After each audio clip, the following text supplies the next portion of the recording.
Lewis Hamilton theory tabled by Christian Horner after F1 quit threat. Lewis Hamilton was considering quitting F1 this winter after being denied a record 8th title last year following a controversial end to the season, but Red Bull chief Christian Horner thinks the Briton was always going to return to the track. Hamilton's future in the sport was in doubt after the ace went underground following his 2021 disappointment. But his return was confirmed by Mercedes last week as the Silver Arrows took to Twitter to reveal their number 44 was back. And Horner admits he wasn't surprised by the announcement. "I think he was always coming back," Horner told TalkSport. "He's such a big personality, such a big name in the sport, and having him in the sport is such a big thing." For Max Verstappen, to be the first driver to beat him in the hybrid era was a massive achievement. Hamilton had looked set to become the most successful driver in F1 history last year after building a comprehensive lead at the final Grand Prix of the season in Abu Dhabi.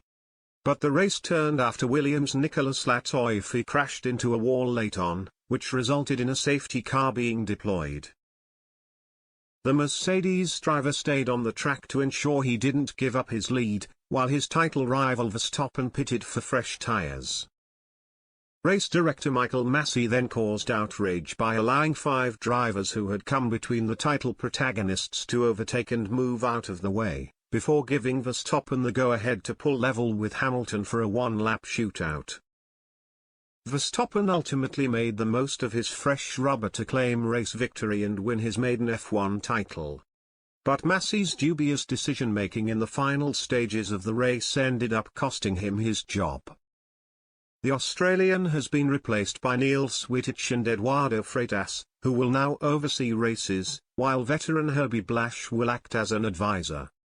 You could argue that about a lot of decisions throughout the year, Horner added as he discussed whether Massey's decisions in Abu Dhabi were incorrect. "It's time to turn a page, move on, there's a new structure in place." Hamilton is now set for his second bite of the cherry in his endeavours to move clear of Michael Schumacher at the top of the all-time standings. The German won 7 F1 championships, with Hamilton equaling that record after his title success in 2020. Verstappen, meanwhile, will be attempting to back up his first title with a second one in 2022 to prove the F1 baton has now well and truly been passed to the Dutchman.